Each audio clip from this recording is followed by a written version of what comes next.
Welcome, everyone, to episode 82 of the RDH Sports Podcast, the actual episode 82. Last week, it was 81. Got a little mix up there, but that's okay. RDH Sports Football today, if you're watching on YouTube. Tanner's here with me. It's only football today, right? But how's it hanging over there on that side of the country? It's good. It is only football today, but we'll give a shout out to the Texas A&M Aggies from last night. I don't know if you caught any of it, but I caught the tail end of that game, and they beat the number one team in the country in Auburn, and that was Basketball. basketball. Yeah, I mean it was pretty hype. I was obviously an alum, Chad as well, and I was in the band, so I got to watch that team a lot. And a bunch of guys in that team I do know and have had personal interactions with. So very, very cool to see. Congrats to the A&M, Texas A&M Aggies on the first program win over a number one team ever in program history, which is pretty awesome. And just from being there, going to that arena, it's a volatile arena, and it's just hard to play there. I feel like if you are in the SEC, A&M has a Reed Arena. They've got a lot of good wins. You and I alone have been to a game or two where they have just been taking it to the wire. While A&M's unranked with a team that is one of the best in the country. Kentucky, all those guys, they're in a They pretty. beat them. And they beat them. I've seen them beat Tennessee and Alabama when they were top 5 ranked, top 10 ranked teams, and A&M's just lowly over there in unrankedville. So it's Well, real quick, mhm. before you jump on, I gotta come in and tell the story about my, the legendary A&M, you know, what was it, NCAA tournament history. They got the most Mhm. points come back at the end of it. I mean, I was sitting there waiting to go to an adult league hockey game in College Station, and both the locker rooms walked out and started watching this basketball game in the lobby. And the refs come out and freaking out, like, "What the hell are you guys doing? Get on the ice!" You know what I mean? Like it's 8:30 on like a Tuesday night, and we all just sat there. Even the refs just sat there and watched that game. So I got to watch that when it was like Alex Caruso. And you mentioned the Kentucky game when they won. That was when Tyler Davis got a buzzer beater, and the guy next to us was the loudest, proudest guy in the arena, and it was awesome to celebrate with that guy. I'm pretty sure that was when like Jamal Murray was on the team, Like so. because I remember he did the arrow celebration a lot when that one year when we lost against him. But anyway, got to shout out the Aggies, like you said. Keep it going, because we're starting off a little bit of basketball talk this episode. It was unprompted. It was cool. I just got to give them a shout, man, because obviously that's our squad, and that's the team that I got to watch, 30, 40, 50 games, however many it was in college, just kind of right there with the band. And seeing it happen again, is just, it's not new to me. I see it's like, oh, bang, dang, A&M's up like 10 points, going 7 minutes left in the second. Let's see if they can pull this out. And I think Reed Arena just gives them a kind of advantage in those type of situations because they're just able to stay hot, keep the other team cold, and continue to kind of force their game onto them Tigers, those Auburn Tigers. So I got to see a bunch of upsets over there at Arena. So it's a tough place to play, and it gets loud. So I kudos to them once again, and let's see what they can do. It's March, baby, and the madness has started. Nice, good, solid. Couldn't have said that better myself. The March Madness thing too. Yeah, well played. NFL talk. Okay, here we go. It's popping off right now, right? We didn't even know if we were going to have an episode this week, right? And then all of a sudden today, just the NFL sports world specifically was like, here you go. Mm-hmm. Let's give you some stuff to talk about. And specifically, if you've listened to this podcast before, you do know that Tanner and I are Dallas Cowboy fans. And I know a lot of you right there when I said that probably just went, all right, I'm going to go find somebody else. Listen, we are not homers. And we've been shitting on the Cowboys a lot this year. You know what I mean? But hey, every now and then you got to give them props for something. And Dak Prescott and CeeDee Lamb go and restructure their contract and free up $56 million in cap space. Thoughts on that? Just first of all, thoughts on that. I didn't see that coming at all. I mean, because it didn't happen last year. You know what I mean, with Dak in the deal and everything, which I can understand. But what are your initial thoughts on this? Because this comes at a time that's not right before the draft, and it is not a little bit of money. It is a significant amount of money. It's a significant amount of money, you're right. And I think, you look kind of historically at what Dallas likes to do during this, the early offseason period. And it's just, you go back to Jason Witten, you go back to Tony Romo, you go back to, our offensive linemen. May they now rest in peace. Now they're all gone. They would do it all the time. They would always clear up that cap space just to get a couple more extra $1 million for Cowboys to go and spend and get some guys in free agency, right? Because that's the thing that they need right now. They need a bunch of bodies. They need new talent in this building because, regardless of where the team is right now, it's, it needs new faces, right? And it wants new faces. So that's kind of where the direction I think Jerry is going in. He wants to clear up some money because if you listened to us a couple weeks ago, maybe a month ago, we talked about that salary cap situation for every team. And Dallas, surprisingly, is not in, or at least back then, we're not in a very, very good position. And they didn't really have a ton of success in the previous season. And that's not really, a good formula. You look at teams, that are, like New Orleans Saints, they didn't do very well, but they got a ton of cap room, or maybe it was it was someone, you know what I mean? But usually you do bad and you got a lot of cap room. You do well, your cap room's not, don't got a lot of it, right? So that's kind of where you want to be, just so you can continue to improve, not get yourself in a little bit of a lull. You got teams that are, obviously outside of those, outside of that stuff, like I was saying, but it's a huge move for Dallas because now they can actually go out and do what they want in free agency. I mean, we saw them give, a transition right into it. Osa Odigizua, they gave him a $20 million contract, each year, $80 million overall for 4 years. And it's like, that happens in, prior to kind of Dak and CD clearing up that cap room, and you're like, what are we doing? You know what I mean? Because like, what Osa Odigizua is our biggest priority right now, so I think that you kind of, they want to keep their guys that they want to lock up, like Osa, and Dak's just like, you know what? Sure. You know what I mean? And he's already making $60 million. Why not? CD, he's being generous, giving the Cowboys back, I guess. But it's just good for everyone involved. I'm not really, you can't see this as a bad thing, I don't think, in any light. You can't, definitely no way that you could see it in a bad sense. And, it is a restructure. It's interesting to see, where that money goes. It gets front loaded or it gets back loaded, right? So that money is going to go somewhere inevitably. Yes, that, you will be losing some money because you are restructuring the contract. But with Jerry Jones, I don't think that let's just say that I bet there's an envelope sitting there somewhere. I don't know. Yeah, no, I mean, he just paid him out, man. Yeah, I mean, it's one of those things where it's the salary cap specifically in sports is in every sport it's different, right? In every sport there's literally different rules, and so it's like the NHL has completely different rules than the NFL, and then the MLB doesn't even have one. But at the same time, there's tax, like you know what I mean. There's so many different things in terms of the salary cap. But with Dallas specifically, I'm going to be honest. Like, I think it's pretty obvious, like what it's for. I think that money. Specifically, first, I'm going to hit on the restructure of the $56 million between Dak and CD for the Cowboys. That's for Micah.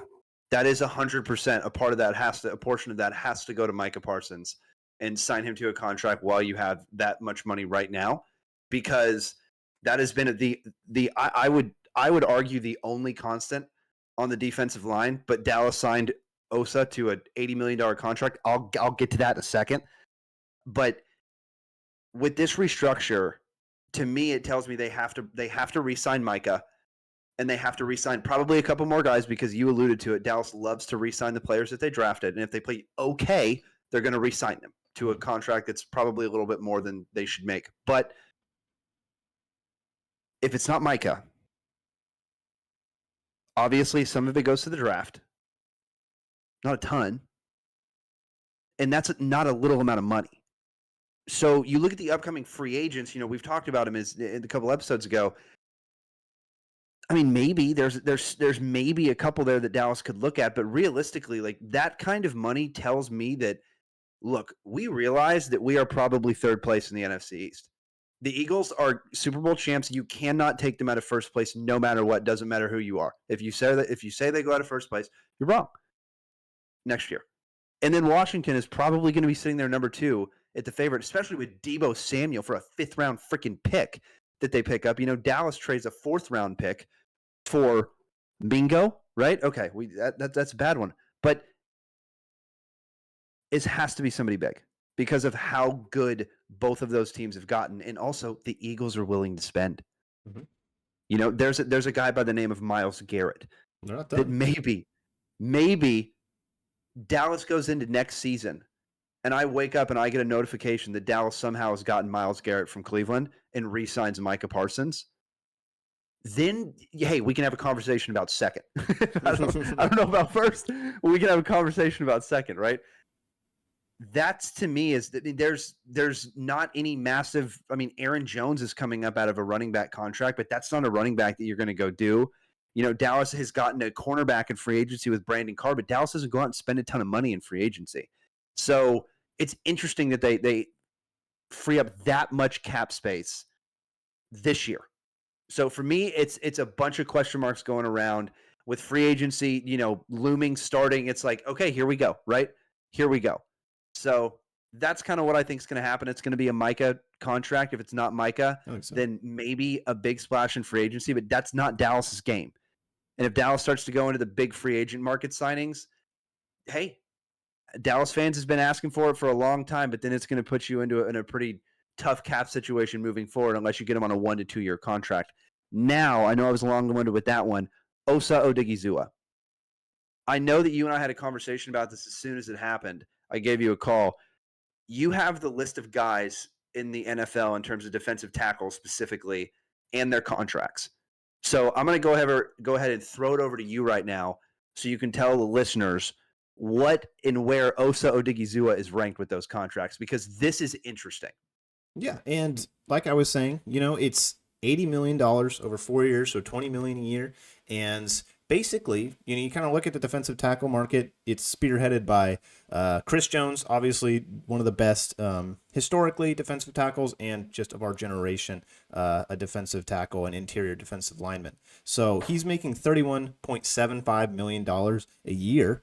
And now I told you Osa's at 20, right? So Osa is currently being paid, I think, 15th in terms of the interior defensive lineman like category. Like he's the 15th overall paycheck, you know, and he's kind of sitting around guys like, surprisingly, Vita Vea over down here at like 17.7. You know, Jonathan Allen, he's at 18 mil. Christian Barmore at 21.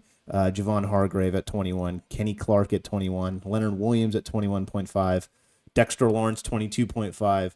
Deron Payne, 22, DeForest Buckner, Jeffrey Simmons, Quinnen Williams, Derek Brown, Aleem McNeil, Matabike, and Christian Wilkins at number 2, up to Chris Jones at 1. So honestly, you know, you kind of look at where the contract is valued in terms of the salary market, and I think Cowboys got a pretty good deal on this one, you know, all things considered.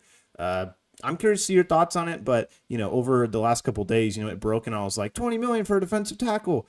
What are we doing? And then I kind of think about it and look at the numbers, and it's like, okay, you know, it's really not that bad considering the production that he's given Dallas, right? So I think this past year he was second in pressures amongst all defensive linemen or interior defensive line. I think it was interior defensive linemen. And so that's really impressive for a young guy just coming off of his first contract. And, you know, you and I have kind of seen him in person and just throughout, right? He's a guy that likes to play in spurts. He likes to, you know, turn it on for like 7 or 8 games, and then you won't see him for the other part of the season. And that's kind of my fear going forward. I want to see a little bit more consistency out of his game, but for the price tag that they gave him for the next 4 years, I'm pretty content with this. And it's only going to, that market's only going to get bigger in time, and we'll see where he's at the end of that second contract. But I think it's a steal right now, and I think you're getting a good player, a good starter in Osa, and he's just going to be a veteran piece on that defensive line next to Micah Parsons, next to whoever you want to bring in, because we know they're going to spend a high draft pick or at least some draft capital or some free agency money on some defensive lineman guys, because there's not a whole lot that they got going there right now. So we know some new talents coming in, and I think they wanted to get some locker room guys, some veteran presence on that line to continue to kind of set the tone, I think, for that defensive line and just defensive room in general. So I think real quick, I'm looking up Osa Odighizuwa's numbers right here because I want to make sure that I get this completely right. But I mean, it's interesting because you and I differ on our opinions on this contract. Now, am I ever a fan of what Dallas does? Pretty much no. You know what I mean? I'm like, I hate every contract that they do. I hated the Trayvon contract. You know what I mean? And looking back at it now, it might have been right about. But here's what I'm saying. I'm gonna just list some names real quick in the draft. Right? We talk about the draft quite often. We're not gonna get into the combine and all that good stuff this year because we would talk for 3 hours and frankly we don't have that time. RDHsports.net, we got all the articles on there waiting for you. Mason Graham is the top defensive tackle in this draft. He's going to be ranked probably top 10. We've talked about him before. Then his counterpart Kenneth Grant is also probably going to be taken in the first round. Then you have Derek Harmon out of Oregon, who's probably going to be taken in the first round. Darius Alexander out of Toledo, who's probably going to be taken in the first round. Walter Nolan out of Ole Miss, who's probably going to be taken in the first round. Then you jump into TJ Sanders out of South Carolina that's going to be taken in the second round, right? So that's one player taken in the second. You have an Ohio State Tyleek Williams, second round. You have Shamar Turner out of Texas A&M, who's mid second round for me, right? Then you've got UT. You've got Alfred Collins, who's right around there. That time or that draft frame is right around Shamar Stewart. Then you have Tennessee, Omar Norton-Lott. So here's my thing is what I'm saying. This is a deep defensive tackle class. So for me, I don't understand a $20 million contract when you have guys that you can get in the second round and the third round that I would argue could potentially bring in better production. Now, Osa's played 67 games total. He's had 99 solo tackles, 172 combined tackles, 13 and a half sacks, 2 forced fumbles. So, I mean, you're averaging in the 20s in terms of solo tackles. You're an interior defensive lineman. You're not going to get a ton. I understand that. Mm-hmm. Total tackles this season, 30 was his rookie year, and then very consistent, 43, 46, 47, mixing in 4 sacks, 3 sacks, 4.5 sacks, 2 sacks. Now, is that a bad defensive lineman? Absolutely not. In terms of the NFL, that's a starter. That is those are starter numbers. If not, unless you go to Kansas City, like you mentioned with Chris Jones, he's probably not going to start over Chris Jones or some of the other guys we're talking about. Mm-hmm. But for me here, $20 million is a bit rich. I'm not saying that this contract was not afforded. I think that Osa has probably been the second best defensive lineman, but he absolutely has just completely disappeared at times. And I mean, mm-hmm. Dallas has gotten run over, mm-hmm. and largely every time he's been playing, it's unfortunately been against him when they've gotten those horrible gashings in those games, right? So for me, it's like I don't know if Dallas really knows what to do with some of these defensive tackles, because you bring in a Mozzie Smith and you change him to like a pass rushing defensive tackle when he's a run stopper. And he's just not productive in that season. Then you move him back to run stopper this season, and he's not productive there either because it's changed, and now he's got to get back in his third year. So it's like I understand Dallas doesn't want to waste, air quotes, waste picks on defensive tackles in the first round because it hasn't worked out for him. But $20 million? Like Vita Vea, you said, is getting paid 17. Yeah, I mean, which is surprising. I don't think we should base it off of Vita Vea's contract since it's a long time, Exactly, and he signed a little bit ago, right? So that's exactly, in terms of payers getting played, I always want to see that. I'm not saying that, but in terms of when you have Dak making 60, you have CD making as much as he's making. Now you're going to throw a defensive tackle on there that's making 20 for the next 4 years. That's a lot, man. With 55 plus million guaranteed. I'm not saying he's not a great defensive tackle, but for me, I would have taken a defensive tackle in the third round and maybe doubled down in the fourth as well and put more bodies in there and maybe franchise tagged him if the contract was going to be that serious. Well, the franchise tag would have been more. I understand, but not in the long run. You're not giving him $80 million. Maybe. You don't know that. I mean, you don't know what negotiations are going to be like in a year. You don't know how he's going to play in a year. You don't know what this next season is going to be like for Ota. What if he goes and has like a crazy good season. Like, I'm not saying it will happen. I'm not saying he's going to be bad or anything like that, but I think you're kind of, if you're Jerry Jones, you're betting a little bit on the potential of this kid, right? You're betting on that he's going to kind of turn into somebody that could be, an all-down starter for the Cowboys. I'm not saying it'll happen, and I'm not saying that he's right in, doing that, but I think the 15th highest defensive tackle, it is not that bad. Like, I really don't think it's super bad. And I get your point with saying, like, yeah, you could just go get some guys in the draft, but it's kind of what, to your point, like you always say, why would you kind of get rid of talent when it's kind of staring you in the face, right? Like, what do you? Yeah, but I don't think he's worth 20 million. I don't think that's just my opinion. You think he's worth, don't think he is. I just don't. I don't think he's. I think he's better than guys who are lower than him on this list. Not Vita Vea, right? You could kind of, like, you got a lot of guys on here that are just past their prime. Some no names. I don't really know. Like, it's sure, but I don't think it's a horrible contract. What I've liked it a little lower, sure, but like, again, he's still making nowhere near the top amount of money that he could be making. I think it could be a lot worse. But again, like, to your point, like, I wouldn't. It's hard to replace a guy when you don't have someone that you're ready to replace him with, right? It's like the whole Dak conversation. Like, let's get rid of Dak. Okay, sure, but then what?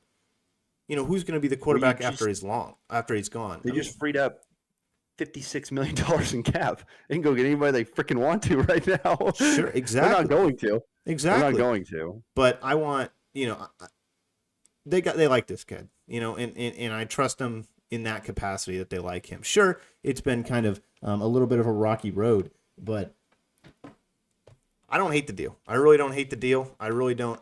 I'd be curious to see if they still continue on that defensive lineman, purge in the drafts. But again, too, you don't need just one defensive lineman, right? You need multiple. And I don't really know. Mozzie Smith's not working out. Let's put it like that, right? They need a couple guys. A couple guys have left to go over to the Commanders last season, right? That was kind of the whole Dan Quinn purge. So they need some defensive line help just in general. Sam Williams, he's not really working out. I don't really know what the situation with him is, D-Law is on his way out. Like, there's a lot of spots opening up on this defensive line. So I think the worst thing you could do is let a good interior defensive player leave the building and go get money somewhere else. Because I think if he leaves, and if you don't franchise tag him, if you let him walk, I think he goes and probably gets this contract somewhere else. And I don't think it's a whole lot different than what we're talking about right now. So it's interesting because I don't know if he's valued at 20 million, but again, it's like saying, oh, like, he's like the 20th ranked pass rusher or interior defensive lineman rather than the 15th ranked interior defensive lineman. It's like, you can have your cake and you can eat it too, or you can just have the cake. And I think we just got the cake here because I think it's still a good deal. Like, I still like it. Would I have liked it if it was a little bit more? Yeah, of course. A little bit lower, of course, right? But imagine more money. If it's lower, I would have been happy. If it was, any higher than this, I probably would have been, increasingly more angry, right? So I don't hate it. But if he can continue to play in those spurts, or at least kind of show and grow that, his skills that he's shown that he can do at times, right? I think they're betting on potential is really what this comes down to. And I don't hate that. I really don't, especially when you got a guy like Micah Parsons sitting over there. He's going to be the spearhead. He's going to be the guy everyone's looking at. He's going to be the guy that gets all the attention. So if you're Osa, man, I'm going to stay here for 4 more years and learn from a guy like that, one of the best pass rushers in the NFL, right? So in terms of Osa, he's loving life right now. And, I don't hate it. I really don't. I would hate to see him just kind of walk out the door after what he's done for the Cowboys. Yeah, sorry, I was laughing a little bit because my dog just came in here and is just fired up, dude. He's a just big, running back and forth. Big Osa guy, huh? Dude, just Odin loves Osa. I don't know. Here's the thing. He is a big sports fan, but I talked to him earlier. He's not the biggest fan of this contract. That's why I brought it up. You know what I mean? Okay, I'm on PFF. And I'm looking right now, and it's the defensive tackle. We're looking at PFF rankings for last defensive season. tackles. Okay. Yes, rankings for defensive tackles. I'm telling you right now, It's you like literally said you can't make this argument. I'm about to freaking make this you argument. can't The one take you your. just said not to make. It's like taking your I'm going to sources make. from Wikipedia. You know what I mean? Like PFF is not Wikipedia. What are you talking about? I'm saying their grades are a little diluted. We'll put it like that. Obviously, the best and the best. No. I'm going to tell this list. Tell me if you disagree with this list because I don't think you will. Chris Jones, number 1. Of course. Dexter Lawrence, number 2. I think. I mean, yeah, probably. Okay, Maybe. Depends. And look, yeah. Well, who's the other names? This is where I agree with you. Quinnen Williams, number 3. I think he's incredible. I think he's absolutely incredible. I don't think he was number 3. Derek Brown, number 4. Cameron Hayward, number 5. DeForest Buckner, number 6. Javon Hartgrave, number 7. Jeffrey Simmons, number 8. Jalen Carter, number 9. 10, Christian Wilkins. Matabike at 11. Christian Barmore at number 12 for the Pats. DJ Reader from the Lions. Jonathan Allen from Washington. Aleem McNeil from Detroit. Kobe Turner from the Rams. Leonard Williams from the Seahawks. David Onyemata out of the Atlanta Falcons. Eric Armstead, the Jacksonville Jaguars. Mm-hmm. Zach Seiler, Miami Dolphins. Vita Vea. Ed Oliver. I already don't like then this Osa list. Odigizua. I already don't like the list. I don't think the list is very. If Vita Vea is that low, I just think it's that. I think it's a bad list. I get it, but at the same time, you can't sit here and reasonably tell me that he's better. I mean, maybe you could pick a couple guys out of this list. Yeah, I think that he's better than. I think a lot of these guys are going to get paid more than him. Well, they have. Not all. No, they haven't. There's a Not lot all of them. There's a lot of guys on their first year deals. On that list, specifically the 2 kids out of Philly, those 2 defensive linemen. The kid out of Detroit, the kid for the Rams, Kobe Turner, right? He's on his first year deal, right? First year deal. So I don't. There's going to be, these guys are going to get paid, and they're going to inflate this market, like I was saying, in the next couple of years. And I'm telling you, we're going to like this deal come a couple years in the future, man. I really don't think it's as bad as people are saying. I would like it more if it was like around 15. I would be like, okay, that's a solid contract. But look, I think he's better than 15. Okay, that's fine. You know what I mean? That's fine. I don't think that, like, what is he? Is he a run stopping defensive lineman? Is he interior defensive lineman? Is he a pass rusher? Because it changes like per the defensive scheme. So for me, it's like, it's good that, I mean, last season was his best season. He had 4.5 sacks last season. It was easily his best season last year. And I think so. Towards the tail end, absolutely. Yeah. But the thing is, for me, paying $20 million to somebody, and you're right, the market's going to inflate. No, you probably wouldn't have gotten away with 15. You know what I mean? You probably wouldn't have gotten away with that. That's just what I would have been a fan of. For me, personally, I think there might be some better guys in the draft, but I think that every year. There probably are. That every year. They're probably, if you were the GM of the the Dallas Cowboys, I'm not trying to rag on you or anything. We would have a Super Bowl already. It's not even close. Maybe we'd see. No, it's not. It's not even close. Our entire roster would be. We'd have got it. Our entire roster would be under 25. If you were leading the team. Not the entire roster. Okay, maybe give or take the kicker and the punter. You know what I mean? But you're trading these things and you're getting these young kids. I know how you like to do it. I like building through the draft. The Cowboys love it too, But the thing is that this is still, saying that they could still go out and get a first round defensive tackle if they really wanted to.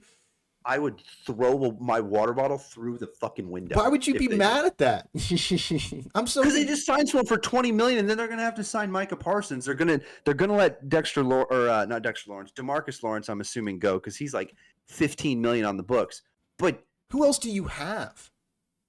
You don't have anybody. Dallas. You got to start somewhere, man. That's the thing. You got to start somewhere, and I think Osa is that starting point. $56 million exactly in salary. Exactly. Yeah, they're probably going to draft a defensive tackle. It's just a question of where, or a defensive pass rusher, or a defensive, edge, somewhere in this draft. And there's probably going to double dip in the interior and the outside, linebackers, right? I just think it's a starting point with Osa. I don't think this is like starting. It's signed, cold, and delivered already. Exactly, but they're going to build on it. I would assume they're going to build on it. You're just going to be like, yeah, here we go. This is our defensive line. And there's going to be like pieces missing of it. It's going to get filled in a little bit. I get it. I understand. I get it. I just didn't realize that you were this big of a defensive tackle fan. You know what I mean? I pegged you for a guy that, liked the sport a little bit more. I mean, this is just. What do you mean? Sure, you could build through the draft like that. But again, you're going to have to double dip at some point, whether it be now in the next year's draft or whether it be 2 picks in this year's draft, because you have to have 2 starting defensive tackles if you're playing in a 4-3 like Dallas does, right? Eberflus, assuming he's going to bring that same kind of scheme. It's the scheme Michael likes to play in. At this point, who knows? But again, who cares if you have one really good defensive tackle and another, defensive tackle that is a good change of pace kind of defensive tackle like Osa. Now, again, if he's worth $20 million, I understand. I understand your gripes with the contract. I'm just saying it could be worse. Always too much. For Dallas specifically. They have never been good.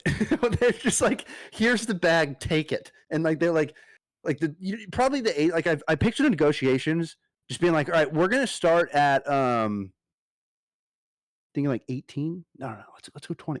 We're gonna start at 20. Oh yeah. Here you go. Here's just sign right here. Like that's how I picture it. That's how I picture it. I like Osa. I think he's. I do too. I'm not saying I don't. Well, why do you not want him on his team? I mean, maybe for not 20. I'm not saying I don't. You don't. You're like 20 million. I'm just saying, if he wants 20 million, he can go to the goddamn Saints and waste his career. No, that's what you're saying. You already heard my thing. I'd salary cap him. This year, or salary cap him. I'd franchise tag him this year. You'd let him make $26 million this year in the biggest salary space room you've had in recent memory. Here's the thing. Salary cap space. Here's the thing. Micah's the big one on this. He's going to get signed. We know that, right? That's the big one. And depending upon how much Micah goes, and look, here's the thing. You are right. A lot of those defensive tackles are going to get paid in a couple years, so you have to beat them to that contract. Also, Osa, you can argue, is a top 30 for the fan who just hates him. He's a top 30 defensive tackle in the league. Here's my thing. I'm not saying I didn't want him back. I'm just saying that I wish it would have been about $5 million less. I also wish Dak Prescott's contract would have been about $15 million less. Okay, that one. And then CD's contract, I'm like, okay, that's fine. That's completely fine. And then whatever Micah signs for, that's completely fine. When Trayvon signed, I was like, he's number 1 in the league. He wasn't number 1. Like he wasn't number 1. He was like number 5. Okay, well, pretty damn close. Top 5, whatever. Anyway, at the time. I remember he was like, he was not number 1. I actually kind of remember liking the contract as well. I'll have to look at that because I thought it was the most. He was not the most. Maybe it was the most Dallas had ever offered a defensive player at that point. I don't remember. I remember us talking about it and being like, that's not that bad because it was not the most in the NFL. It was like, oh, okay, he's kind of realizes he's not the best corner. You know what I mean? He just really likes getting interceptions. He wasn't. He was. He is a big fan of interceptions. Yeah, he's pretty cool. He's a pretty cool guy. Those balls seem to just gravitate towards his hand. Okay. Came off a little wrong, but I'll take it. Said the ball, singular ball. I guess it's still not that great, but it's actually pretty close to Osa's contract. 5-year, $97 million. Okay. $21 million signing bonus with up to $104. They could rework it later on if they want. Incentives. What is he now? I guess I mean, you can't. Yeah, I mean, he's generated 17 interceptions now. Given at the time, he was your defense. Let's be honest. Yeah, he was literally defense. your defense. You're right on that one. I thought we paid him more. I think the impact that Trayvon Diggs had was a lot higher than the impact Osa is currently having. Well, and the other unfortunate thing that happens specifically in Dallas is when we like to sign players, they just the running back position they fall off a bit. But the other positions, it kind of just like steadily declines. You know what I mean? Aside from maybe quarterback, and like I feel like Trayvon is steadily declined. Now, here's my thing: How do you do better than the one season that he had? And how does Deron Bland have a better season that he had? Like you can't. You physically can't have a better season. And it's just injuries, and I think just lack of He's been injured a lot. Time on the field, which is tough. Which is really tough. Yeah, he's been injured a lot. All right, well, I ate my words on the Trayvon contract, but everything else I'm right about. You suck. Next thing, Max Crosby signs $106 million extension. 106 $106 million extension. I need to see how many years It was 3. that is. Was it 3? 3 or 4? It's got to be right. It's 3 years. Hold on. Let's check it. That might be wrong because that's a lot of money. But I need to check the pass rusher at market as well. Wow, it was a 3-year contract. I was right. That's crazy. That is so. That's like $30 million a year. He's gonna be making. It was 91 million, 91.5 guaranteed. Wait, so what is he making a year? I mean, $106 million divided by 3. That's like what, 30 something? It's 32, right? No, it's well over that. No, it's over that. It's like it's in the high 30s, I think.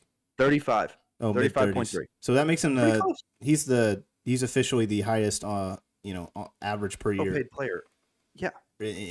Because Nick Bosa was currently leading the pack at $34 million a year. Highest non-QB in history. Now here's the thing. Yeah. I'm gonna say it right now. Max Crosby deserves every penny of that contract. Like that guy, just the photos alone of him smoking the stogies after the game. True. Also, I'm pretty sure that I've seen that man rip a bleezy live before on TV. I'm pretty sure I've seen it, but no one's gonna tell him no. I've seen him do a lot of stuff. He's a cool guy. Yeah, social media. Social media. You can't really hide these days. 100%. I'm good with that contract. No gripes at all. And if you're the Raiders, you're probably like Raiders fans. For me, if I'm like a Raiders fan, I'm like, no shit. We actually brought him back. Yeah. Right. Okay. You know what I mean? And Brock Bowers there too. It's like, okay, you got some great pieces. That's about it. But you got some pieces, and they also got a very good defensive tackle over there as well. So they're absolutely investing in their defensive line. Anything else on the Max Crosby? It's kind of interesting. I just think you look at that situation, and then you look at the Myles Garrett situation in a similar kind of really bad situation on a team. Good right? Call. Very very good pass rusher. Very very not good team. Best. Yeah. Myles Garrett's the best. Yes, and. It's kind of interesting. It's like, okay, so Max Crosby, like, he doesn't really care that he's quote unquote wasting his career in Vegas, right? I don't with Myles Garrett, it's interesting. I just think the duality of these two guys' opinions on their situation is interesting. Isn't it funny because it's like wasting away his career? Like that's the narrative now, and it's like he signed for 3 years. He's gonna be like young 20s when he gets out of that contract. Like that's it. You know what I mean? But here's the thing: the lifespan of an NFL player, and the lifespan specifically a defensive lineman of his caliber. I mean that guy. I mean, there's a reason. I understand it's a different position, but there's a reason that Aaron Donald retired a little bit early. I mean, offensive linemen and defensive linemen in football get the most punishment. Just smacked in the face every single freaking play. But here's the thing with Max Crosby. He's developed into an amazing pass rusher. Mm-hmm. An amazing pass rusher with some sick tattoos, too. Yeah. Tattoo gang, good call there. But not Oakland. Wow, I wish. Las Vegas right now with the Raiders, there's not a lot there. But, hey, if you're a Raiders fan, that's something to hang your hat on. And I just think it's interesting. The narratives between Myles and him. I mean, what was interesting too about the whole Myles Garrett thing was that you read reports that he talked to LeBron. Mm-hmm. And made sure it was okay with LeBron to leave the city of Cleveland. And first of all, that's the king. Go LeBron. You know what I mean? Especially with the Lakers. You might as well. How you doing? Might as well be the governor at this point. Hello, governor. But literally, how do you leave that, right? How do you leave that? LeBron did it. So many other NFL players have done it too. you can't argue that the grass is that much greener, right? Like with the Raiders, like it's just flat. It's just not. It's The Raiders and the not. Browns are like both bottom 10 teams, bottom 5 teams in the league. And I would You know what I argue mean? that Now Cleveland has a better, like, here's the thing with a couple better pieces as well that Cleveland does. yeah, and here's the thing with Miles. You know, wants to be a contender, wants to win. I respect that. Mm-hmm. Also, you know what I mean? He probably wants to go somewhere where they got a little bit more pieces, so he's not like, can I not get tripled and quadruple teamed every time? You know what I mean? Like every single time. It's like he's got a triple team going. But it is an interesting narrative, and we'll see what happens before the end of next season. I'm telling you right now, that's a guy that can get whatever he wants. Mm-hmm. And I also think that that's a part of it. I think that you're going to go to a new team and you're going to renegotiate the contract and probably get more. Yeah. You're going to, so, whoever signs Myles Garrett, it has to prepare to pay him. What is Crosby's making $35 million a year? Myles is probably getting 37 or 38. Let's be completely honest. Like, he's going to break that contract. The fact that nobody's gotten him by now is Myles is like, okay, this is great. You know, like the fact that Max Crosby doesn't have to work around a Myles Garrett new contract is awesome for the Raiders. They're like, let's get this done literally tonight, you know, and they did. Good call. They got it done early, and I think that was the reason, because they foresee Myles Garrett breaking that market again, and he's probably going to get now 36, 37, $38 million a year. So Cleveland, I don't think they can pay him that much, right? They're in quarterback situation hell. I think if you are the Cleveland Browns, you just let him go and you get so much draft capital. It's just absolutely stupid for this. You know, obviously I want Myles Garrett still in Cleveland, but you don't want this to drag out. You don't want this to be like a Le'Veon Bell situation, right? You don't want this to turn into something that could like destroy your franchise again for the next year, 2 years. Like, you don't want this looming over your head over a player who's been so great for your franchise. You don't want him to kind of leave on a bad note as that, because like you said, Myles Garrett is going to get whatever he wants, right? It's like, okay, you don't want to play for the Cleveland Browns. He's like, I'm not playing. That's going to he's going to sit out for the next year. He's going to continue to do that kind of stuff, and he's just kind of wait until the Browns front office moves a little bit on their stance about not trading him, because this could get real ugly. It could get really, really ugly. I don't want it to get ugly, and I would just rather get the most out of it that you can, right? Just multiple first round picks. Whoever wants them is the highest bidder, right? So I think it's interesting, because like I said, with the Max Crosby situation, it's like, all right, let's get this deal done. Boom, bada, bing. You're still here.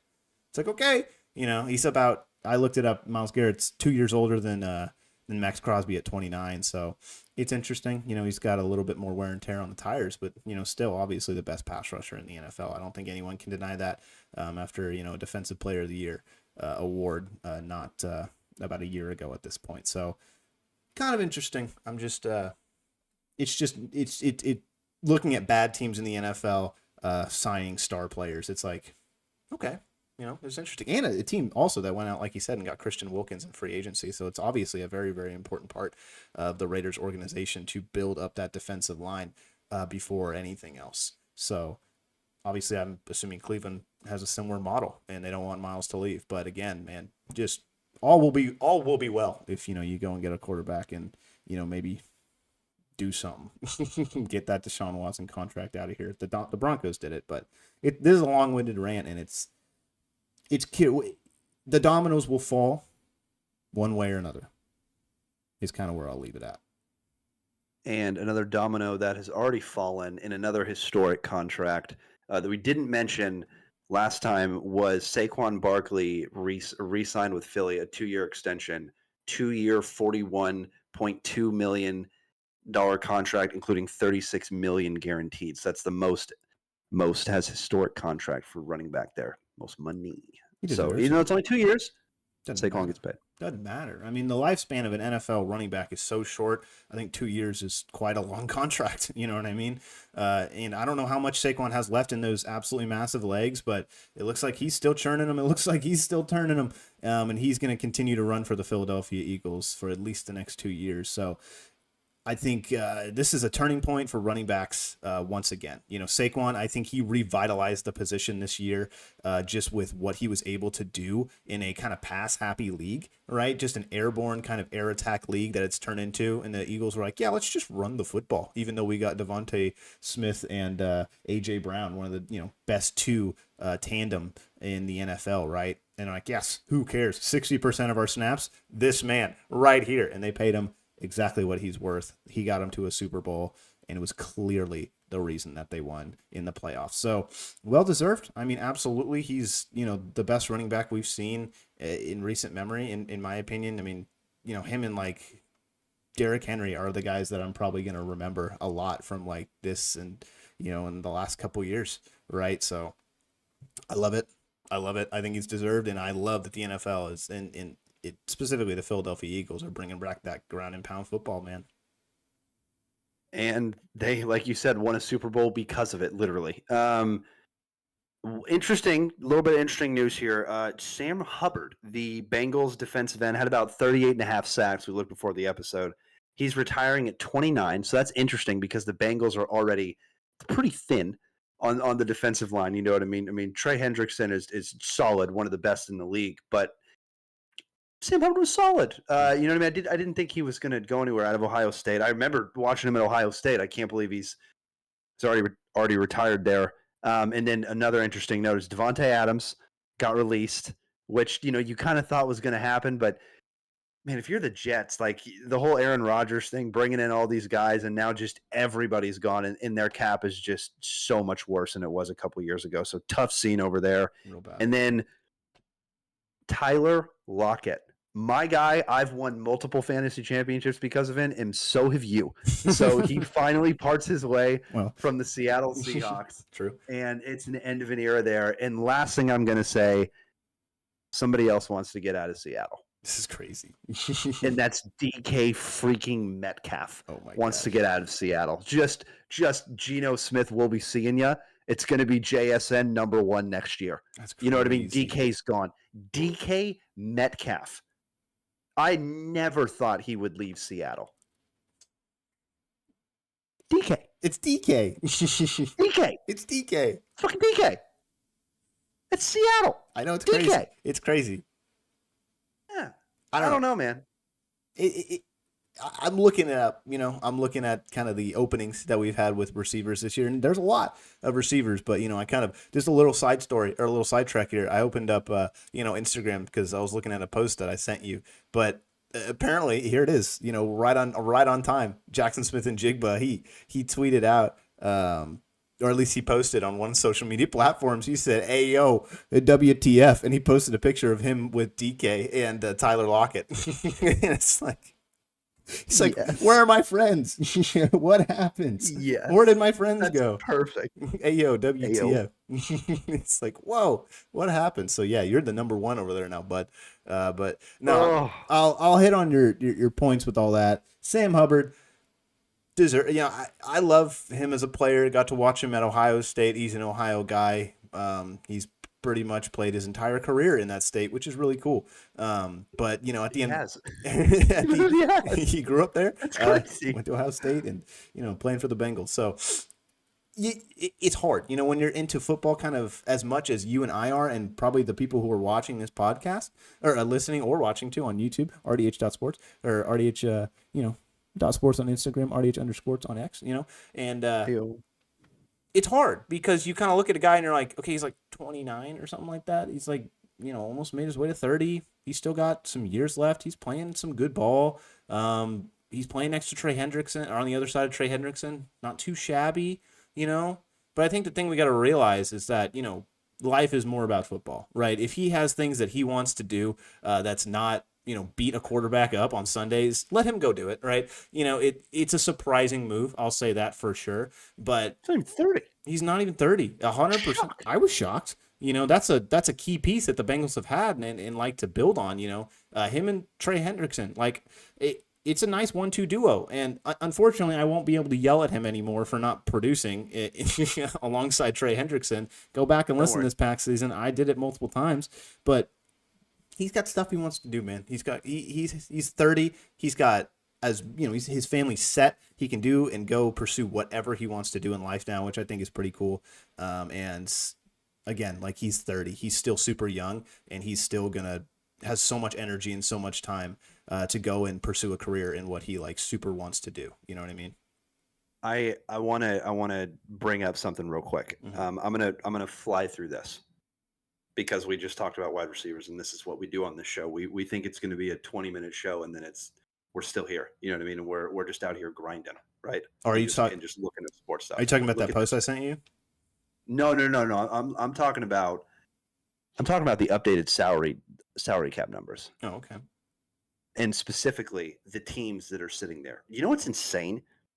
The Pats have $121 million open right now. Makes sense because they're bad, right? Yeah, that makes sense. But good lord, it's all young players. The Las Vegas Raiders are sitting there at number 2 with 88 million after that Max Crosby extension. You have Washington at 78, Arizona at 69, the Chargers at 65. Dude, I know the Chargers are young receivers and they let them go, bro.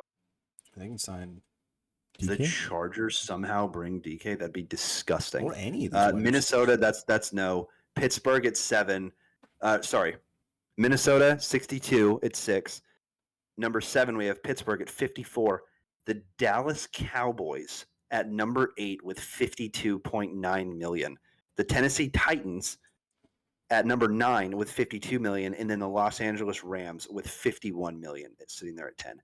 And then I just have to say this team, the Detroit Lions are sitting there at number 11 with 48. How do those guys have money? And same with the Rams. Anyway, all young guys. Thoughts on those specifically with the wide receiver market, right? Like we just mentioned Devontae Adams is free. We just mentioned that Tyler Lockett's free. We also mentioned a couple episodes ago that Cooper Kupp, I think, is free or very close to being free. I'm pretty sure the Rams have released him, if not yet. And then, DK Metcalf, Deebo Samuel goes and gets traded, right, to the Commanders. So obviously the receivers aren't staying put. The favorites are obviously the ones in the top, but like Washington already made a splash. Arizona, like that's an interesting one because if you bring in a number 1 with Marvin Harrison Jr. sitting there, the development of him goes up exponentially because he's not being looked at the most there. We already mentioned the Chargers, the Vikings, no way. I'm pretty sure they were number 1 or number 2, maybe number 3 in our wide receiver rankings in terms of duos there. They don't need him. And they got, what is it, KJ Osborne? That's their 3. He's pretty good. Not bad. Pittsburgh, that's another one. That one's big. Oh my goodness. DK? I'm blanking on his name. What's his name? DK. Tyler Lockett. No, the Pittsburgh Steelers number 1. George Pickens. Thank you, George Pickens. That's my guy. And I forgot his name. George Pickens already said he wanted to leave. You know what I mean? That's another guy that said he's wanted to leave. He doesn't. So has he said that? I don't think he said that. What do you mean? He wants to leave? He's still in his rookie contract. Pretty sure. He said he wanted to leave? I saw it. I'm pretty sure I saw it on Instagram. It has to be true. Really? You breaking news to me on this podcast? I think I might. That's crazy. Hold on, let's see. Let's go look it up. Let's see what the news is on George Pickens. Yeah, I mean, it looks like that this is a Sports Illustrated article about it. The future of George Pickens is entering the final year of his rookie contract. Team is uncertain about the direction they'll go at wide receiver. Yeah, this is from, got to say the Noah Strackbrine. I thought it was during the season that it came out that he wanted, he was like unhappy with the situation in Pittsburgh. I mean, I'm finding multiple stories that saying that it's showing that he wanted to go. He could be on the move. I don't know if it's like for sure as of right now, and I don't think he's getting moving right now. Right, I think that's the big important thing. I think he's probably got this next year in Pittsburgh. Probably, like put an asterisk on George Pickens, but I think he'll be on the roster, in come September. Right. We'll see. Yeah, I mean, I don't know. I'm seeing multiple stories that it's saying that, like trades and everything, but who knows how all that is. Right? It'd be interesting. It's kind of like the it's like, with Debo and the the whole Niner situation. Like it's kind of it comes up every once in a while, right? It's like, yeah, I want to trade, and then it actually happens, and you're like, oh, okay, cool, it actually happened For now, sure. right? I think a lot of it can be kind of blown out of proportion a little bit, but like again, like if that does happen, like then that would free up so much more, like okay, boom, let's go sign a number one receiver. You're gonna have that money immediately, like you said, they're top 10 in cap space, and they're going to have a position, regardless of what happens with George Pickens, honestly, to go out and sign like a DK Metcalf. But I do want to say too that I just want to list all the free agent wide receivers that are out there. If your team is needing a wide receiver, you picked a good time to do it, because you got a lot of guys out there, and I think a bunch of them are going to be pretty cheap, because given the veteran status, right? So I'm going to go down the list. You got Devontae Adams, obviously talked about him. Tyler Lockett, Chris Godwin did not sign that franchise tag, so I think he's a free agent now. As maybe on Monday, I think is the league year starts, right? Diggs, I don't think he's returning back to Houston. Christian Kirk, Amari Cooper, DeAndre Hopkins. His deal is done out of KC. Keenan Allen, you talked about him. Marquise Brown, Brandon Cooks, veteran receiver for a lot of cheap money. Darius Slayton, not a big name, but still a veteran. Mike Williams, falling off a cliff. Deontay Johnson, he didn't know where the cliff was before he fell off the cliff. KJ Osborne, oh, there he is. Demarcus Robinson, Mac Hollins, Tyler Boyd, Elijah Moore, Tutu Atwell, De'Ami Brown, Juju Smith-Schuster. The list goes on and on. Tim Patrick, Josh Palmer, Nick Westbrook. Yeah, that's the gist, though. Pretty good. Pretty solid class. There's at least 10 to 15 guys on there that you could sign and would have an immediate impact on an NFL team, I think is kind of the big point there. So, and if George Pickens is even added to that list, it's going to be even bigger. So, if you need a receiver, go and get him. Yeah, same with T. But unfortunately, he's staying there for all the New England and Patriots fans that really wanted him. So he's back in Cincinnati. Oh darn, So, but I don't know, man. It's kind of interesting for all these guys. But Cardinals could be buyers. You know what I mean? Maybe the Browns are buyers. Maybe Pittsburgh could be a buyer. I could totally see like Green Bay making a big splash for someone that's the number one. That's the number one trade rumor for Pickens is Green Bay.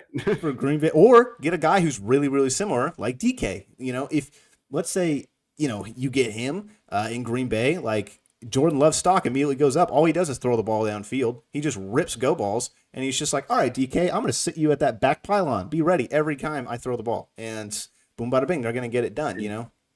And don't get in a fight on the way back. Don't get in a fight. Luckily, he's not playing, Marshawn Lattimore twice a year anymore. But he's still in the NFC, so it could still happen. But you never know. I don't know. I love Green Bay. I think Dallas could potentially be a buyer if the price is correct, but it's going to be one of those lower guys. That would be gross if you get CeeDee Lamb and then you bring in like a DK Metcalf or like any one of those free agent wide receivers. Well, right now, buyers, same thing. Like, yeah, I mean the unfortunate thing though is with the buyers, like a lot of these buyers that you're talking about, right? Is like they don't have any quarterbacks. Like the Raiders don't have a quarterback. True. You know what I mean? So it's like for me as a wide receiver, that has to come into play. But at the same time, Buffalo, it depends on who's going to do it. I mean, how much do you value New England? Like how much do you value, a Drake May, right? Like how much do you value? Yeah, like how much do you value a guy like that? Because they have the most cap room in the NFL. And so it's like there's going to be offensive players that are playmakers that are going to be signed there. Mm-hmm. But that's, free agency starts real soon. And we can't wait, for more free agent news next week. But do you have any other football talk, Tanner, or are we good to get? Oh wait, real quick. There was something else, right?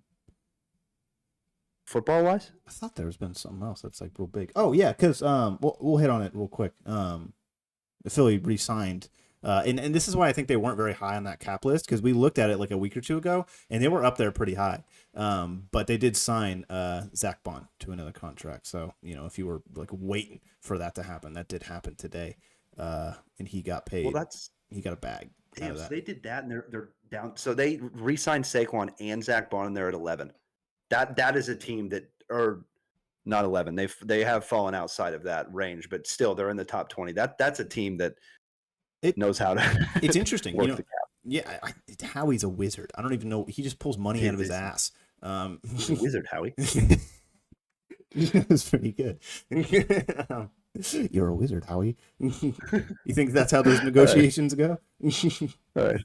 I mean, it's pretty good. I'm just saying. Keep going. It's I've had about enough of this. it's interesting. Are they going to sign Myles Garrett? I think that's kind of my question, because they were kind of, obviously it's like, okay, I want to go to a team that has a chance to win it all, a team that is kind of built the right way, right? And that immediately Philadelphia comes to mind. They won the Super Bowl, and they got a bunch of cap room, or at least they did. So where does that put them in terms of the race? I think it's been kind of interesting to see. Now that Detroit has a ton of cap space, right? We're talking about the Rams have like a ton of cap space, and they are, one play away from hosting the NFC Championship game, right? So I think it's interesting. I think it's a couple more places are suddenly becoming a lot more interesting if you're Myles Garrett, with the these new signings that the Philadelphia Eagles keep doing, and their deserved contracts. You can't just let these guys walk. So, and also you got 2 defensive tackles who are going to break the market in a year or two. So that's something. And you got to pay your 2 corners that are going to break the market in a year or two. So kind of interesting. They got a lot of things to worry about. So interesting if they're out on Myles Garrett as of this time. They already got a Super Bowl though, so really don't got to worry about a whole lot. True. Shout out Philly. Hurts to say. See you next week. Bye, everyone. Go watch the NBA. It's starting to heat up a little bit. Things are going down. Lakers are second place in the West now, taking out the only thing. It's the only thing that's good.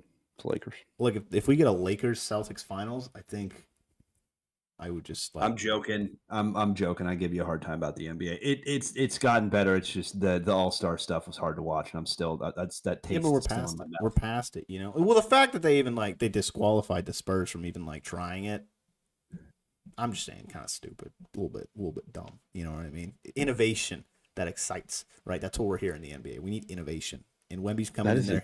He's bringing in Chris Paul. Him and Chris Paul going out there and breaking the skills challenge. I just think was a little kick in the dick, to disqualify them. A little bit much, right? And then Wemby goes and gets hurt. I'm just saying, coincidence? I think not. I don't know if he developed a blood clot at the All-Star game, but we can run with that one. Someone planted it right in him, right? That was I'm not sure that's how that works. The skills challenge gods were like, why have you forsaken our All-Star?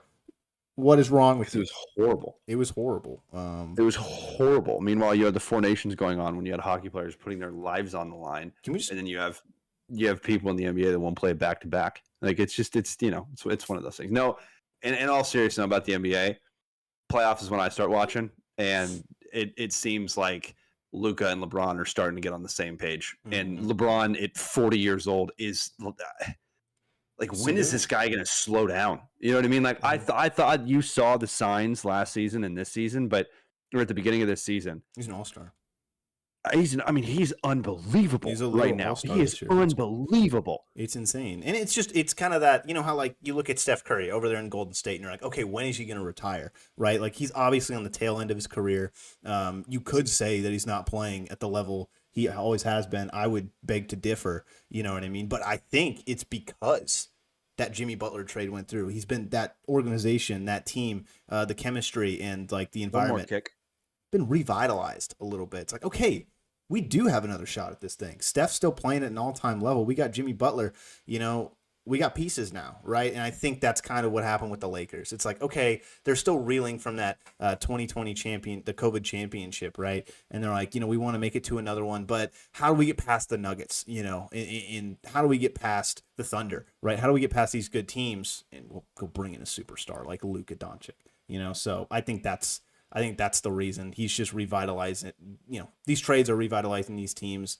And that's kind of what you see, in the middle of a season that goes down, and it just gives you hope that you can continue on. And I mean, Luke, what do you want to do, right? It's going to be so interesting to see these playoffs, to see how they match up in the Western Conference, because I think they're better than a lot of these teams, and I think it's going to be how well is Luka going to play in the playoffs, and we already know the end of that question. So, and not to mention Kyrie in Dallas going down with the torn ACL, just an all-time horrible scene there in Dallas. Yeah, Just a bad scene. Kyrie going down and Anthony Davis like probably not coming back this season. Yeah, And it's tough, man. it you got to feel for Mavericks fans because they have just seen so many good players, right? They go out and they'll sign these guys and then they'll let guys walk and suddenly, Jalen Brunson's one of the best players in the Eastern Conference, right? And it's like, have him on our roster. That was pretty cool. Remember when Luke was there? I do. You know what I mean? Like, it's questionable decision making, and we're gonna be grading that trade and looking back at that trade. I think for a long, long time. With Well, it's gonna be if it leads to any success with the Lakers in terms of like a championship or in the playoffs, like it automatically goes the opposite way. Now, at the same time, it's like if you were to ask like who's one of the best like defensive teams in the NBA, like it has to be Dallas. You know what I mean? Like it has to be Dallas has got to be one of those teams because if you look at their roster, I mean, they've got big guys. And it's like with Dallas specifically and with Anthony Davis specifically, you cannot say anybody's a better defender than Wembanyama. But like Anthony Davis to me is a top 5 defensive player in the NBA. And so if you add a top 5 defensive player in the NBA on your team, you automatically vault yourself up there. But it's interesting because they took the exact opposite approach. Like they were in the finals. Mm-hmm. And they were like they didn't have enough offense to get over the hump. If they would have had one more guy, then maybe, right? Then maybe. And I'm not saying big name, but just a guy that could have contributed like 20, right? Like, and that's a lot of points at that stage. But 15, 20, if they could have had a guy that consistently did that in that time, it could have been a completely different series. But just to completely blow it up and go the exact opposite way and bring in Anthony Davis, and then Kyrie tears his ACL, and it's like, when does that mean Kyrie can come back? You know what I mean? Because ACLs now in the NFL are nothing, but I'm not sure in terms of the NBA. So there's so many questions specifically with that organization with Dallas. But the other thing too is I wanted to hit on it because we're jumping all over the place. We're talking about Dallas sports right now. Dallas Cowboys with the the salary cap going on. You already know what's going on there. The Rangers go out and win the World Series, not last year, but the previous season, and then do not follow it up well. And then you have the Dallas Stars for their professional hockey team. That is a dark horse to win the Stanley Cup right now. And they continuously make like the conference finals every single year just to lose it, which is so good. And Miro Heiskanen and Tyler Seguin are hurt. Mm-hmm. Like they're not playing. And Dallas is still doing what they're doing, the Stars. So it's like Dallas sports, it's a tough thing going on with Luka, but luckily at the American Airlines Center, you still get to watch the Stars. And I understand if you're a diehard NBA fan, that doesn't sound very good to say, but it doesn't matter. Hey, your team's not in the playoffs. Hey, come to the other playoffs that are happening at the exact same time, and you'll probably have a lot more fun with a lot more big names on the Stars. I'll tell you what. The Stars are a team that's my Stanley Cup pick. Last thing that's my Stanley Cup pick. It's not even close. Really? You think they kind of get to that next level if they go into the Cup? I feel like it depends on who they're playing. Of course, but you have like Winnipeg has like the best record at this point in the season when we're recording this pod, right? And it's like Winnipeg does not have success in the playoffs and hasn't had success in the playoffs. So where do you look at there? Toronto is another team that's right up there, mm-hmm. and they've only won one round, right, in the past couple of years. Florida, Matthew Tkachuk is out, dude. Mm-hmm. We don't know if Matthew Tkachuk's going to play. Now, what will probably happen is they will finagle the salary cap like they always do in the NHL, sign some big name, and then bring in Matthew Tkachuk right when the playoffs start. And it's just like, let's freaking go, Florida. You know what I mean? Like something like that could happen. But you have so many teams that Dallas is going to match up against and so many like top heavy teams. But with hockey this year, it's so close, dude. Like in the East, there's like 5 teams that could make the playoffs right now. And that's or couldn't make the playoffs that are in a spot right now because that's how close the race is. But for me, Dallas is a team that I think could get over the hump this year. And that also is dependent upon that Miro Heiskanen return. Because if Heiskanen returns their defenseman, I mean, he's a top defenseman in the NHL for me. And he's an absolute difference maker. And if you're bringing in 100%. Tyler Seguin, you're going to sit him at second line, maybe third line center. And if that's your third line freaking center, like, because you're not going to change what's working with everybody mm-hmm. on the second line. Mm-hmm. You know what I mean? Because they're playing so well. So there's so many things that Dallas could do. And the NHL deadline is happening on Friday. That's when the NHL trade deadline is. So it's like you have teams that are going to bring in. Oh, by the way, we didn't even name it. The number 2 goaltender in America, Ottinger, is their goalie, and he's signed. So it's like Dallas has so many good pieces in terms of their hockey team. So for me, that's my favorite, because I don't think that the top team this year, like when Florida was running away with it, you kind of knew nobody was going to beat the Panthers. Mm-hmm. Like they had been to the Cup the year before. You were like, they are destroying everybody, right?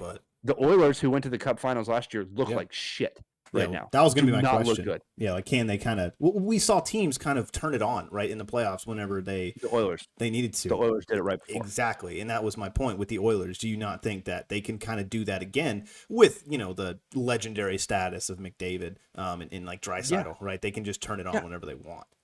100%. McDavid hasn't been playing well after the Four Nations. He's like minus 20 something. Like he's not in terms of like plus minus in the NHL. He doesn't. He looks like a shadow of himself out there playing. I've watched a couple Oilers games too because I can catch him late at night. But here's the thing: he's the best player in the world, and it's not up for debate. He's the best player in the world. So when that turns on again, I mean, they could. If you tell me if I wake up in 2 weeks, Start going to a coma tomorrow, and wake up in 2 weeks, and you were to say the Edmonton Oilers rattled off 11 straight, are you surprised? No, not even a little bit. Connor McDavid had 25 in 11 games.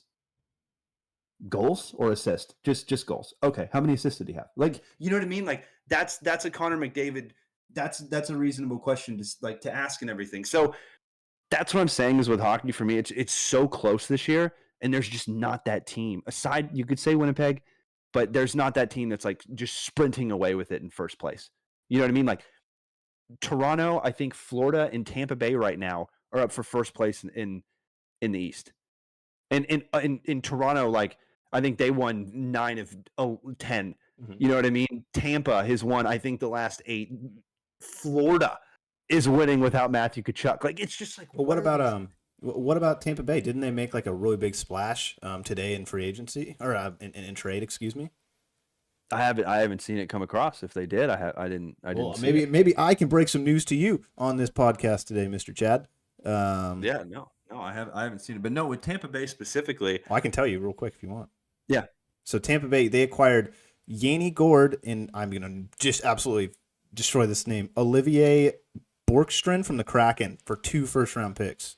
They brought in Yanni Gourde. Mm-hmm. And the other guy. That's the main part of that trade. Yanni Gourde plays for the Lightning now. There you go. That's not a bad pickup. Yeah. That's not a bad pickup at all. Tampa moves off of Steven Stamkos. Everyone up in arms. And they're like, hey, we're going to make it back to the playoffs. We might even get freaking first. Like, and they have guys too. Nikita Kucherov, Braden Point. Like they've got. Let's just. Are they back? Let's bring the cat out of the bag. Victor Hedman, right? The biggest cat out of the bag, right here. Andre Vasilevsky. Oh. Why are they starting to do good? Vasilevsky. He's starting to play well, and that's terrifying for people. So for me, there you go, dude.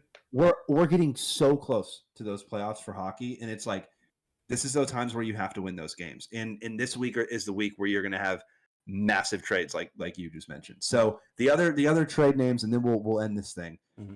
The other interesting thing that I've been seeing, Mikko Rantanen got traded right from Colorado and went to the Hurricanes. Has not signed that tag yet. He hasn't signed that contract at this point. And apparently, what I read was that it was around $12 million that he'd like declined the contract. In hockey, that's a lot of money. That's a lot of money. That's like I don't know if anybody even makes like 14. You know what I mean? Like it's so much. It'd be like what McDavid is up there and what Draisaitl is going to be up there with that. But he hasn't signed in Carolina, so that's a really interesting one. Maybe he could sign. You know what I mean? Very shortly. But that is something that's interesting because like that was the biggest guy in the biggest trade in the middle of the season. It just got overshadowed by the whole Luka Doncic thing in sports. But Mikko Rantanen got traded like a couple days before that, you know what I mean, or a week before that, and everyone was like, "Wait, what?" In the hockey, were like, "What? Mikko got traded?" You know what I mean? Colorado was like, "We have to pay Kale Salad McCarr We can't let him walk. So, you know what I mean? We can't pay you too. All right. That's not a good hockey talk. You got me on a rant there. Good job. Well, I'm glad I could break the news to you. I mean, Tampa Bay, I feel like their stock's immediately going up after this, especially since the position that they're in the East. Like, you didn't pick a favorite. You know, you kind of said it was Toronto, Florida, and Tampa Bay, but maybe I feel like, you know, maybe a little bit of a convincing from the, from ESPN could make you go in Tampa's light a little bit. I don't know. Hey, and they got one of the best head coaches in the National Hockey League with Jonathan Cooper. So that's a team that knows how to play and knows how to win, and has won Stanley Cups in the past. So they've been there. They've got guys that have won the cup that are still there. Is that not a scary formula? It's a scary formula, and also not to mention, like, they are literally fighting for first place. And if you get first place, that's when you don't have to play a team, you know, that's a top seed. Like you got to get pretty damn close to winning that division, because if you don't, you're probably going to have to play Tampa, Florida, or Toronto in the first round, and that's tough. That's tough because Toronto has the firepower. Florida is, if Kachuk comes back, get ready for knuckle sandwiches. You know what I mean? Like, it's just, and then Tampa's just disgusting. They're so filthy with the skill that they have between Kucherov and everybody else. All right, folks. It was a good sports podcast. I do want to also. I know thing, before you go, we might have both last things. But I was gonna get your thoughts on. Have you heard the new like acquisition in like the boxing world and all that about like Dana White kind of going and grabbing that company, that like Saudi company that's kind of like revolutionizing and changing the world of boxing? Yeah, I did see that. And anything Dana White touches like turns to gold. You know, UFC, he famously bought the UFC and leveraged everything. And you know how that story goes. And then did the slap fighting or whatever that is. That thing's worth like 400 plus million or something crazy like that he got that for. And now it's the boxing thing. I mean, it's when you have not consensus, because I don't think like true boxing fans would say, but for what he did for the sport and how many eyes he put on it, like one of the Paul brothers, you know what I mean, was like a boxer of the year, if I'm not mistaken. And it's like, if that's happening in the sport, like I think that, I don't know, with boxing it's different, because for me, I remember watching boxing like Tyson. I remember watching like old Evander Holyfield videos. Like I remember watching Joe Frazier. Like I remember watching all of these old boxing. I never watched like the new age boxing. I never really watched like Canelo Alvarez. Yeah. I never really watched. I mean, I guess I watched Floyd a little bit. I guess I watched Alvarez just a little bit, Manny Pacquiao a little bit, but like for me, boxing is like the heavyweights. When it was big, you know what I mean? Like it's like, okay, I'm watching Floyd Mayweather versus Manny Pacquiao. Like it's gonna happen. You know what I mean? Well, those are big names, right? You got to watch those names when they're on the card, when they're there. But the thing with boxing and the boxing world specifically is there's so many different titles and there's so many different organizations. So for me, it's Dana White's like, look, we've got this organization now, and we're gonna go from here. And it's not bad in terms of, you know, combat sports, because boxing is a great sport to watch. It's just you got to have an appreciation for the sport. And for me specifically, you know, I have an appreciation of it because, you know, Dad brought me to a boxing gym when I was like 7 in Texas. You know what I mean? And just like, he's like, go have fun over there on that thing. I'm like, okay, you know, but like with Dana touching and everything, I mean, that turns, you got to remember all the UFC guys he has. Like he has world-class fighters in the UFC. I'm very happy about this. Yeah. So like, it just means more talent, more eyes, and it's going to be fun. And, you know, boxing specifically, maybe the heavyweight division kind of has a resurgence. You know, maybe that happens. And I'm not saying that, you know, Tyson Fury and Devontae Wilder and all these guys haven't been, you know, absolutely insane. But for me personally, you know, there's just, I haven't really been into it as much as MMA and UFC specifically, which is like why I'm in jiu-jitsu, right? Like who would have thought I would have started that? Yeah, but speaking of that, perfect segue for you. Go ahead. I was going to say, it's just what I was kind of hearing is he's just, you know, like you were saying, consolidating it and making it easier to kind of determine almost like a pecking order, right? And he was saying on like First Take and stuff like that this morning at ESPN, he's like, it's going to be a whole lot easier to kind of determine who the best, you know, boxer in the world is, right? Given their weight class, right? And we want to get guys who are playing well or who are boxing well, right? In their primes, fighting against each other, right? Because and he kind of went on that, and he's like, we've had it happen before, but it's a lot of guys who are 1-2 years removed from quote unquote like the best time that they can be boxing. I think a good example of that was that Pacquiao and Mayweather fight. You would have liked to see that a little bit earlier, just so you could get the absolute maximum excitement out of both of them. And like that's what you're here for. If you're a sports fan, if you're a box fan, you want to see the best on the best. So it's easy to kind of tell, oh, cool. We have the top 2 boxers in the world going at it in this weight division, right? That makes sense. Why is it not, a thing already? So I think it's just total. It just makes total sense what he's doing, and I'm so behind it. And when I heard about it, I was like, yes, absolutely. Like that's something I could totally get behind. You know what I mean? From being a casual watcher of the sport, it's just like, oh yeah, this is it. Like let's get this, man. Let's get it done. When it's hard when you mention it right there, you nailed it. Like a casual watcher, it's very hard to get into with boxing because 1, you have to buy the cards, and 2, there's so many different like cards and promotions and everything that you don't really know which one to go to. Now, you had like Usyk and you had like Tyson Fury and you had Devontae Wilder and those, so you knew that was like a heavyweight. Okay, got it. But then you have other cards where you have like Heaney on there and you're like, do I know him? And then you watch him fight and he's world class. And you're like, holy shit, this guy's unbelievable. You know what I mean? And like, there's just so many guys, and you nailed it with boxing. A lot of the fights happen a couple years too late. And with Dana, that doesn't happen. The only fight that I mean, there's definitely been some in the UFC that have walked away, that have gone to like Pride and all of those other ones. But the one that I wish was Francis Ngannou. And he went over to, I think it's Pride is what it's called, but Francis Ngannou was like heavyweight champion of the world, and then walked from the UFC, and then John Jones came back and was a heavyweight. Speaking of UFC, the big card is this weekend, 313. We have Alex Pereira against Ankalaev. So Magomed Ankalaev, that's going to be a big one. Dagestani guy. And then the match, the second one leading up to it, one of the best guys in the ring, just knockout artist, and every single time is going to either be knocked out or knock somebody out, and is one of my favorite fighters of all time. Justin Gaethje versus Rafael Fiziev, who just stepped in because there was an injury there, and then Jalen Turner is the third fight, and he fights Ignacio Badamanez. I know I probably said that wrong. But those are the ones I'm going to be watching big time. Those are going to be the ones on the pay-per-view card. There's a couple more on the pay-per-view card as well. But it's like ESPN. Ooh, Curtis Blades is fighting. Oh, that's a good one. Carlos Leal is fighting as well against Alex Moreno. It's not a bad card. But Alex Pereira is fighting, so you got to always watch. That guy he touches you with his fist and people just fall asleep, right? Like that's the guy that he is just, it looked like he barely hit Sean Strickland, and Sean never fell. Like never falls, and just fell straight to the floor. So Pereira puts guys into another dimension, and we're going to see what's going to happen with Ankalaev, because Ankalaev also stands up and freaking throws. He's not a wrestler, in my opinion. So, well, he's a wrestler, but I don't know how good of a wrestler he is. I know he's from Dagestan, but I don't think he's in Khabib's camp, if I'm not mistaken. Kick my ass. But Alex Pereira, that's a guy that if you get in range, you're in trouble. And Justin Gaethje, former BMF belt, that guy's so fun to watch. And then Jalen Turner's been pretty solid as of late, and the fact that they're putting him in this third spot is big. But good week for sports. Very good. Good episode.